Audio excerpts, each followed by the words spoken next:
Mm. Hello there. Can you hear me? All right. What is up, guys? And welcome back to the channel of Nwadei MMA. Thank you for tuning in to the live stream here.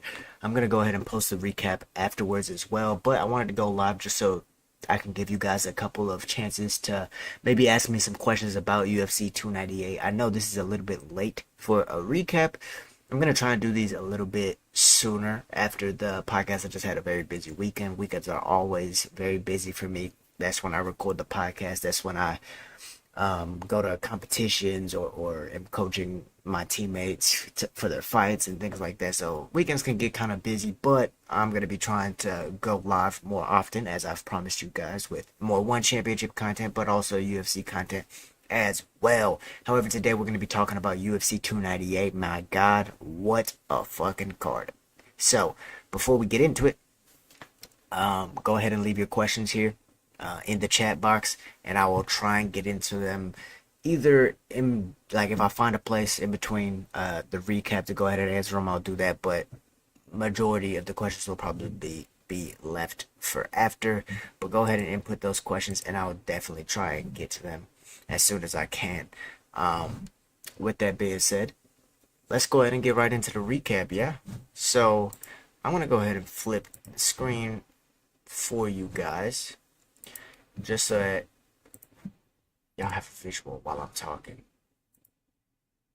You know what I mean? So let's. Right.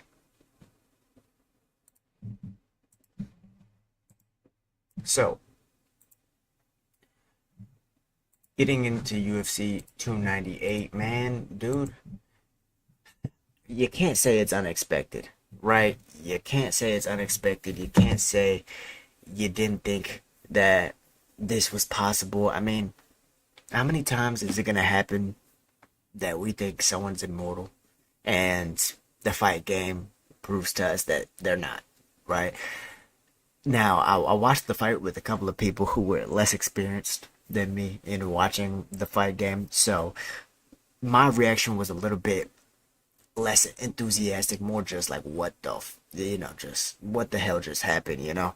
I didn't really question it. Matter of fact, I chose Ilia Topuria to win. Obviously, a hard decision to make, but man, Ilia Topuria, let's talk about his style a little bit, man. Because a lot of people felt like Volk would be able to stay on the outside, that the leg kicks give Ilia a problem and things like that. And it's not that he was never really aware of the leg kicks. He was aware of the leg kicks and what they were doing and how they were trying to off balance him. But he he knows when to enter, and when he enters, even if you hit him in the middle of his entry, in the middle of his combination, he's still gonna keep on throwing, and I think that's what he kind of proved there. So the battle of the styles, as I try and fix this lighting real quick. So the battle of the styles. I mean, Volk came out. He was kicking very heavy off of that lead leg. Usually, he likes to use that lead leg to go to the legs and things like that. He was chopping the legs actually very well at the beginning. He was tagging Ilia's legs up. Ilia, maybe he seemed a little bit too fast on the exit, or too fast staying on the outside for Ilia for that first round. He landed a good cross. When Ilia tried to meet him, he met Ilia, and he had very good timing on that cross. He didn't get hit very much in the first round. Matter of fact, he was talking to him. He was cocky. He was feeling himself, right? This is Volk. This is the Volk we love. This is the Volk we were going for, right? And he was using a lot of that lead leg also to go up high.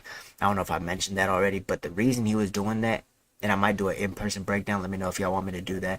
But the reason he was going high as well with that lead leg is to prevent or discourage Ilia Topuria from let's see if we can find it in any of these images, but to discourage Ilia Topuria from throwing that backhand, right?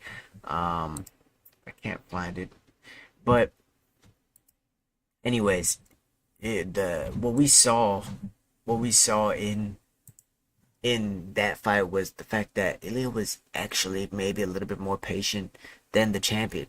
Ilia was actually, he did everything he said he was gonna do. He did everything he said he was gonna do. He came across the distance. He backed Volk up and he knocked him out just like he thought he would. It was one of his easiest fights, just like he thought he would. He didn't take much damage. Yeah, he had a punch or two, a couple of leg kicks as well, but overall, he came out pretty healthy, right? He's ready to go again. So, yeah, the fact that he was filming a documentary, the fact that he not only predicted everything but was standing on business, as they say nowadays, and he had everything in his bio. The documentary was being filmed, the movies were being filmed, uh, everything was lining up except for the outcome. He just didn't have that result yet. And then now he has the result. Man, I told you guys beforehand that he made me really feel the way Conor McGregor made me feel. The brashness, the confidence, the preparation, the enthusiasm, even the bit on the business side, the way he loves money, the way he dresses, his tattoos.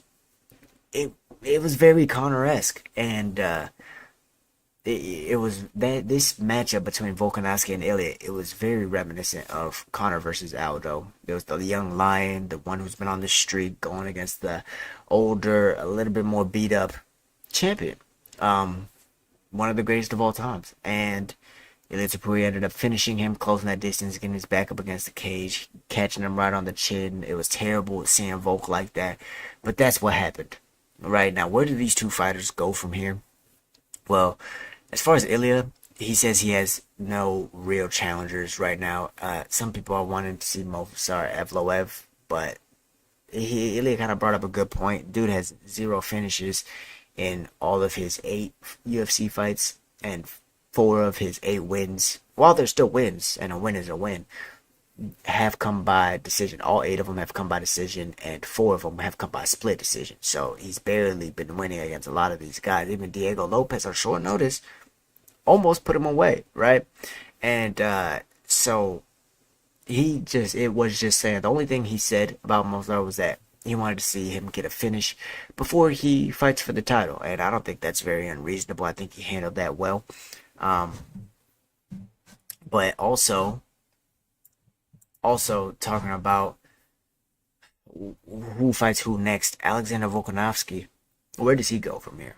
Where does he lie in this featherweight division? He was talking about an immediate rematch. I don't really agree with that. I don't agree with that. Now, of course, it's frustrating. Of course, Ilia said, I'm going to beat him so decisively. Nobody's going to be asking for a rematch. And I really don't hear people asking for a rematch. And Alexander Volkanovski deserves everything, right? He deserves to fight for the title in his next fight. I just don't think that it should be a rematch, right? Let me know what you guys think about that in the comments. Definitely comment below about that. Do you think that Alexander Volkanovski deserves an immediate rematch? Do you think he should have an immediate rematch? I don't, personally. I think that, man, he's just been through a lot in these last few months, right? I know he wants to make the most of his youth, of course, and that's smart, and it's a lot. It's a lot that goes into looking that far into the future, but man, I think that the best fighters are happy fighters, and yes, he's happy when he's training for something, but I know he's not happy losing, and I know he's not happy getting knocked out, and I know he's not happy being out-competed in fights that are winnable for him, because this was a winnable fight. He definitely had every chance to win. He just couldn't, and I feel like the brain's taken enough trauma in the last couple of months to where he just needs some time off, similar to the way Izzy's taking time off. Just take a good 6 months, 7 months off, let your body heal up, let your brain heal up, and then get back out there. And I think his next fight could be for a title, and probably should be for a title. Let Ilia maybe fight someone, maybe a Movsar Evloev, maybe the winner of Yair and Ortega, and then I want to see Alexander Volkanovski hop back in there. Right? I think that makes sense. I think that that's the healthiest way to approach it. Might be frustrating, but you got to do what you got to do. As far as the co-main event, man, this whole card was pretty entertaining. The co-main event was a banger. I thought that maybe should have got fight of the night. Robert Whittaker versus Paulo Costa. Paulo actually looked really good. And I was happy to see that. He looked shaved down. He didn't look too bulky. His kicks looked snappy and quick. It looked like there was really no fat on them, and that could be part of training with Natalia Silva. Um, and yeah, he didn't really look like the old Paulo. He looked new. He looked reinvented. He looked like he was a completely different fighter for the most part. I mean, he even threw a spinning crescent kick that caught Robert Whitaker at the end of that first round. That maybe if he turned the heel over a little bit, maybe threw a hook kick instead of a crescent kick, might have gotten the job done, might have knocked him out. That's a heavy leg coming down on Robert Whitaker that wobbled him. But I still think that Robert Whitaker probably still got that round, in my opinion, just because he was doing so much earlier in the round. Now, that's kind of how I saw the fight going. I thought Robert Whitaker would be able to pick at him. Paulo looked better, and I think that this is still pluses. I don't think there's too many negatives you could take if you're Paulo Costa, other than maybe you wanted to connect a little bit more on Rob. But he did damage. He wasn't completely outclassed. He lost the fight. And, I don't think there's too much negative on Paulo. However, for Robert Whitaker, man, this is beautiful to watch. This puts him right back into the win column. Who do we see him fight next? Robert Whitaker could probably, he's not going to get that fight with Duplessis. I think Izzy's ready to fight, and they're probably going to make that matchup. But we can see a Sean Strickland fight. Do we want to see Robert Whitaker versus Sean Strickland? I mean, I think that could happen next. I think that's a good fight for both of them. I think that even if Sean Strickland, I mean, I know Sean Strickland probably wants to get that win back against Jared Cannonier. Jared Cannonier was also calling for that, like he's open to have the rematch with Sean Strickland for a number one contender fight. But if that happens, then where does that leave Whitaker? Maybe Robert Whitaker fights Khamzat Chimaev. That would be freaking exciting. However, I don't know. Khamzat's a little bit of a wild card, because I don't know where he goes from here. I know they offered him to Leon, right? Dana said that they offered Leon 3 fights. Bilal Muhammad is definitely one of them, right? Dana was saying he's going to fight next for the title. This is for UFC 300. Shavkat Rakhmonov is definitely another one of them. It was probably because it was Ramadan, neither of them wanted to take that chance and fight. And then obviously the third one, Khamzat Chimaev, we're hearing talks of that, but then Khamzat said that he's not fighting during Ramadan. So 3 matchups. Leon said yes to all of them, but obviously none of them panned out. So I don't know. Is Khamzat looking to go back down? Is he looking to stay at middleweight? Who knows?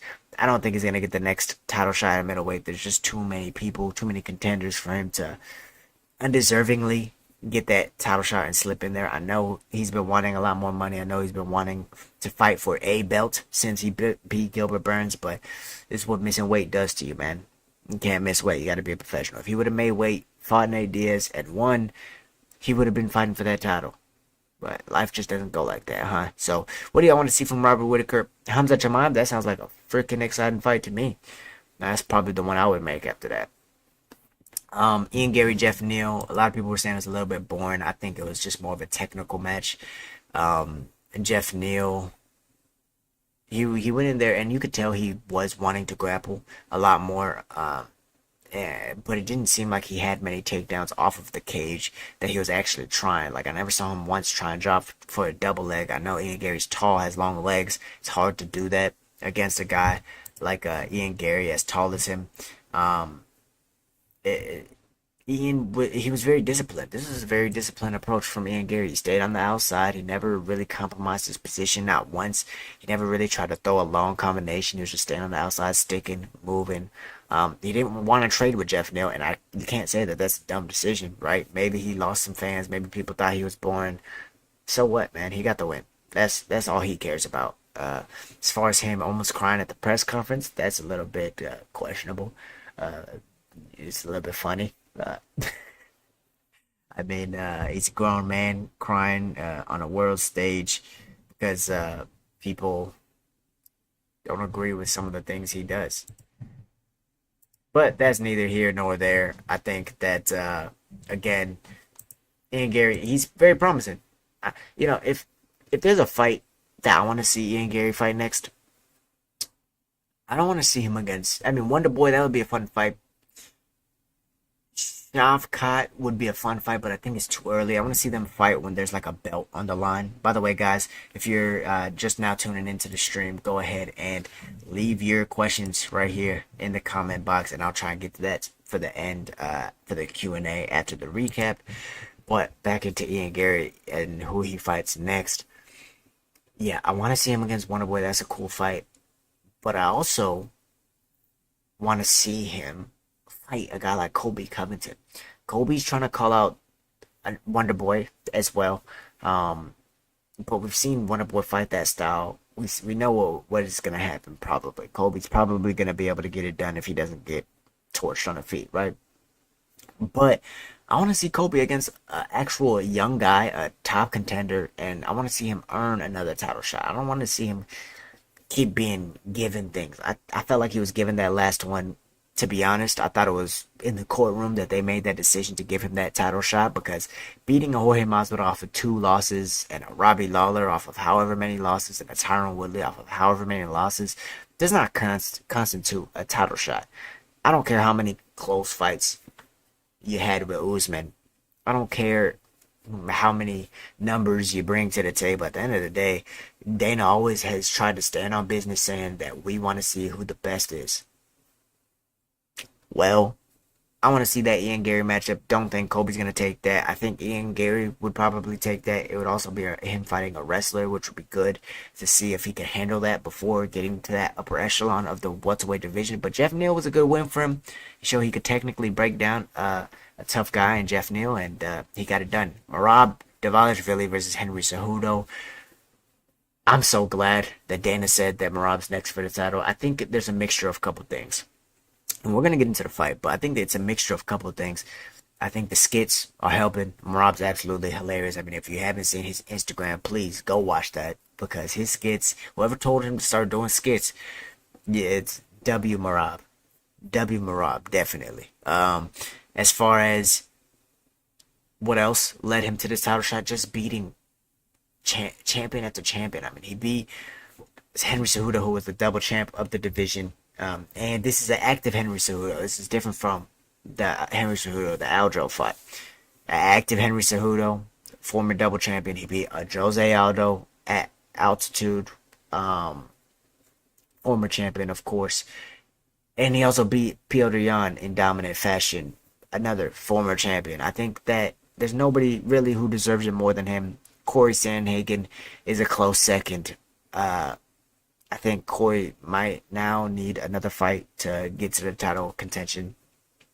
But he already beat Cheeto. I mean, the bantamweight division is just so stacked that unfortunately people are going to get left out when we're talking about the title shot. Now, Merab definitely deserves it.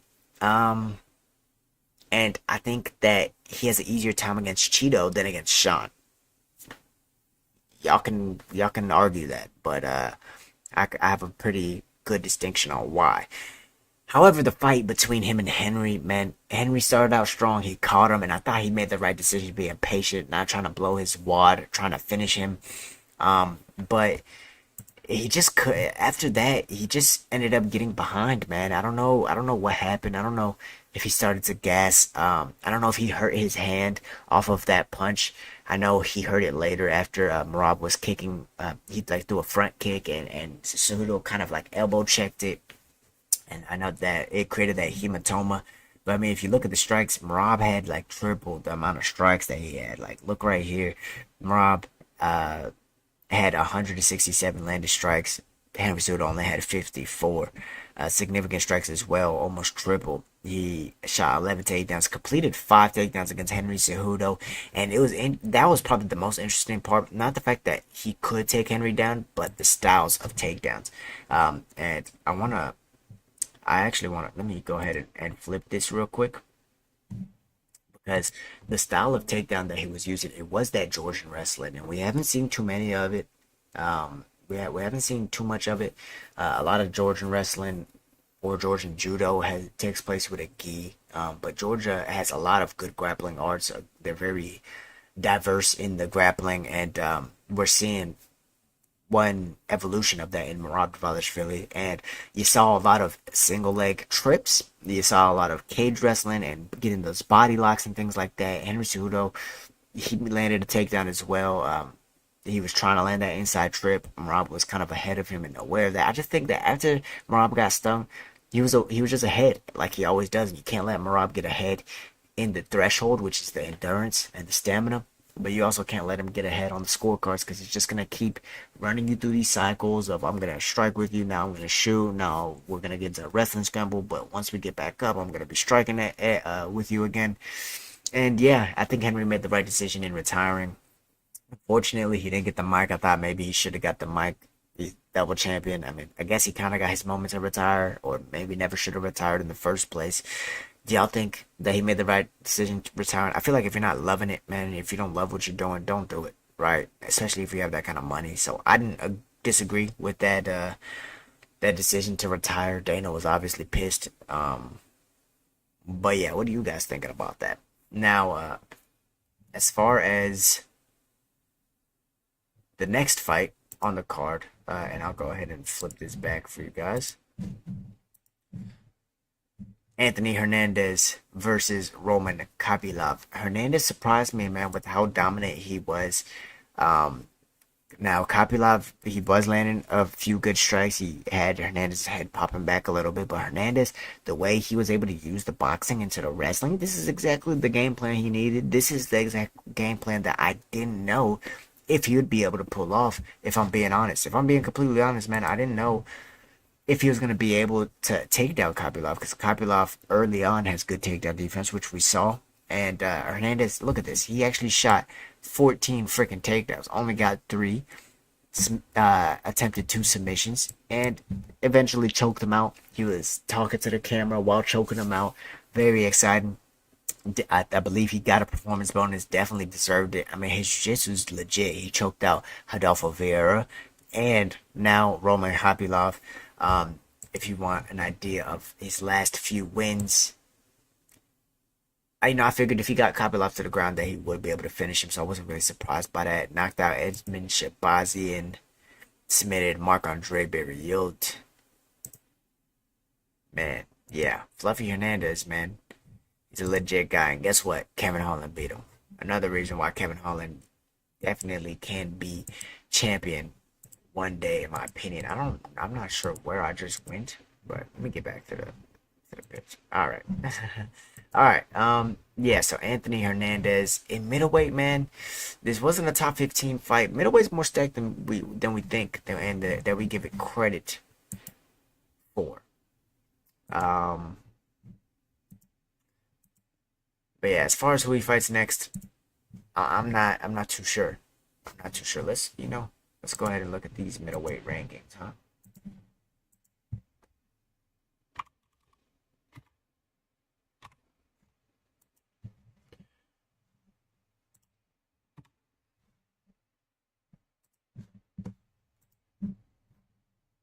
Yeah, not sure what's going on there.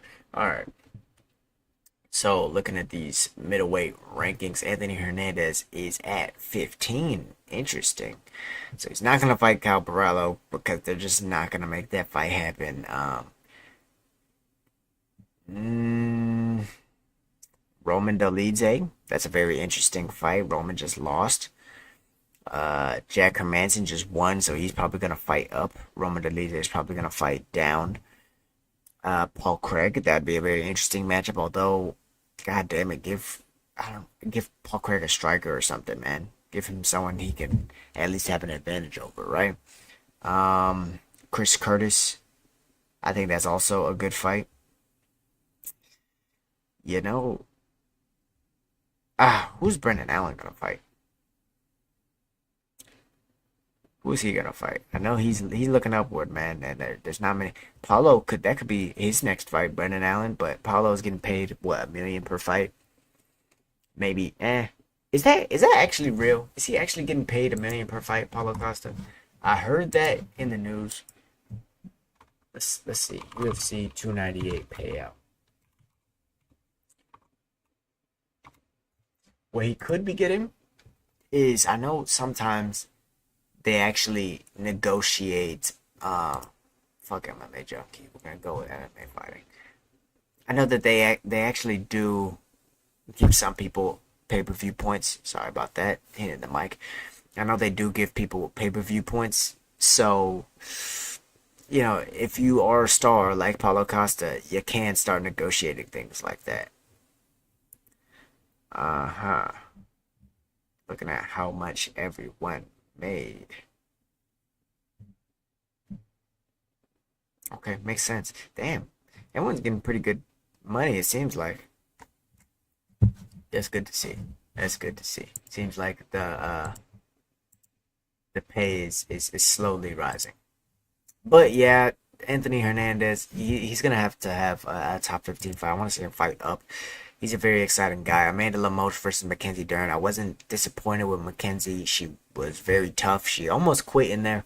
You could see the pain kind of get to her from her nose and her orbital, and man, she took some damage. And Amanda Lemos looked really good, standing on the outside, kicking her leg. Um, Being very patient with her power because we all know she's a very powerful guy, but you end up on the ground once with Mackenzie Dern, it could be the end of it. But she defended her very well. She didn't get up as much as I would like to have seen her get up. Mackenzie did a good job staying on top of her, but Amanda, she's probably gonna need one or two more in order to get back to that title shot with Weili Zhang or whoever's the champion there. We still have that fight between Weili Zhang and Yan Xiaonan, so who knows what's gonna happen with that. How about Junior Tafa stepping in for his brother, Justin Tafa? Marcos de Lima definitely just broke him down though, hurt him in the head, hurt him to the legs, took him down, got him tired, just kind of just beat him up. That was a good win for the 38-year-old Marcos Rodrigo de Lima. Rinya Nakamura had a very good decision over Carlos Vera. To be honest, I was surprised he tried to engage him on the ground as long as he did. Why didn't he just say, I want to strike with you? Carlos Vera, I remember him from The Ultimate Fighter. His striking really isn't all that. His grappling is the best thing about him. He's a judoka, capoeira guy, so he likes a lot of kicks, but also a leg locker. So I feel like that was the hardest way to win a decision from Vera, at least in the first round. I know he engaged a lot with him on the ground, but yeah, I felt like he should have maybe. There's a couple moments where he could have made smarter decisions, but Rinya Nakamura, he's coming up in that bantamweight division. Zhang Min Yang, I didn't get to see that one, but he got a knockout. That's cool. Danny Barlow finished Josh Quinlan. That was a brutal finish. Oban Elliott was able to out-grapple Val Woodburn after being hurt early. That was a good win. And Andrea Lee lost to Miranda Maverick. I saw Miranda was able to take her down a little bit, control her.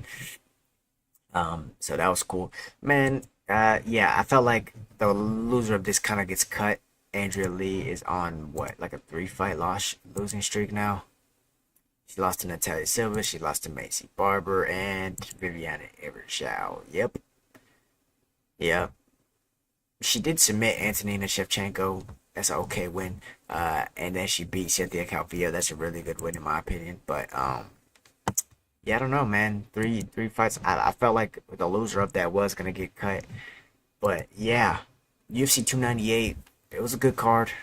There weren't too many finishes, but we did get some finishes and some good bangers of fights. And then we got a changing of the guard in the featherweight division. I mean, you can't really ask for much more.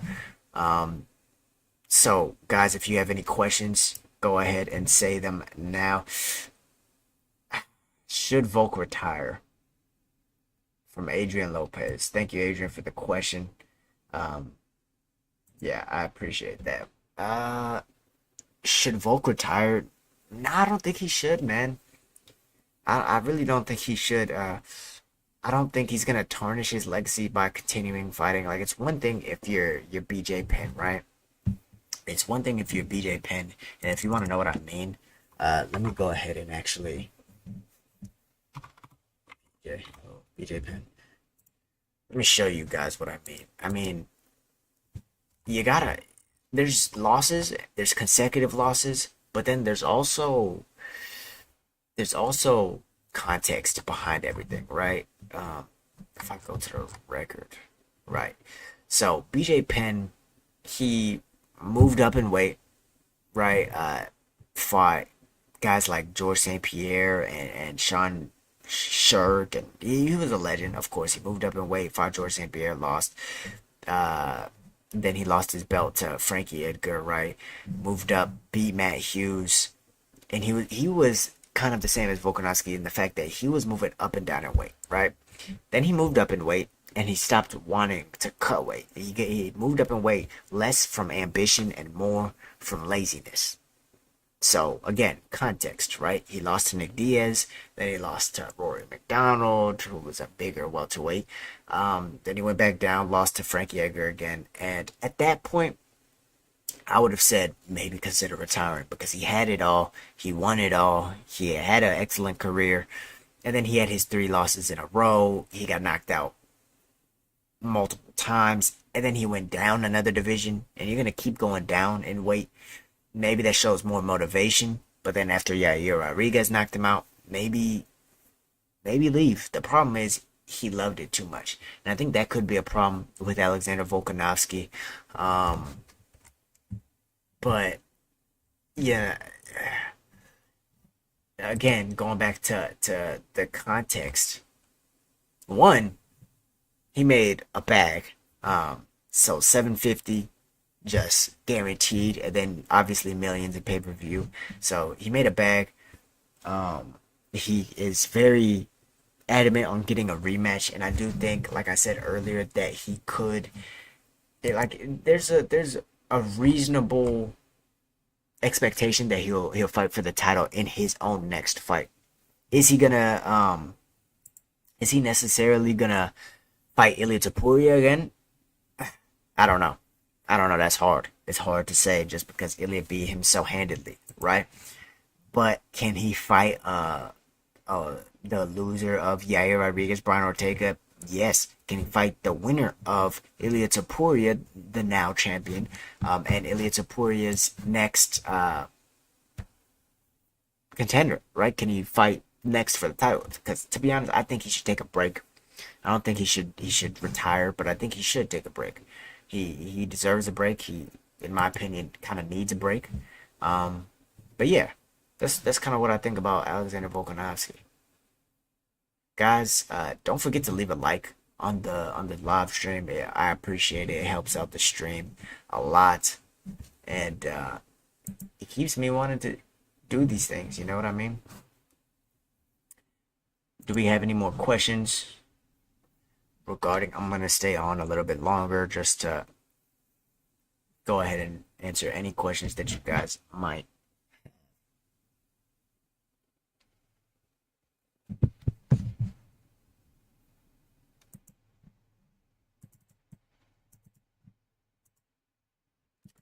But yeah, as far as Volk, I don't think he should retire. I don't think. I think man. Yeah, you got caught and you got figured out a little bit. He might need a little change to his style. He's been in very high profile fights, and what happens when you're a champion? You get in high profile fights, and people start figuring out your style. I think that's kind of what happens and what has happened to Alexander Volkanovski. Because, I kind of figured out his style too, right? He's such a fan, breaking it down. Well, guys, that concludes the Q&A section. It looks like y'all don't have any more questions for me, so I'm going to go ahead and round out this video. Thank you guys for stopping by the stream. I appreciate all of you guys for tuning in and asking your questions and things like that. I am going to post the recap live afterwards. Probably give it a different thumbnail just so you guys can see it and view it and things like that. But with that being said, thank you for stopping by. If you want more casual MMA content, look no further than the Wilvers the Way MMA podcast. It has its own channel now. And we just talk about all things MMA. Less about the events. I mean, we still recap the events definitely and react to everything going on in the community, but we also talk about the lifestyle of a martial artist as well and what that all constitutes. So if you're interested in all that, if y'all train yourselves, I feel like y'all will love that podcast and it's very hilarious. So Thank you guys for watching. Like, comment, subscribe, and we'll see you guys in the next one. Peace.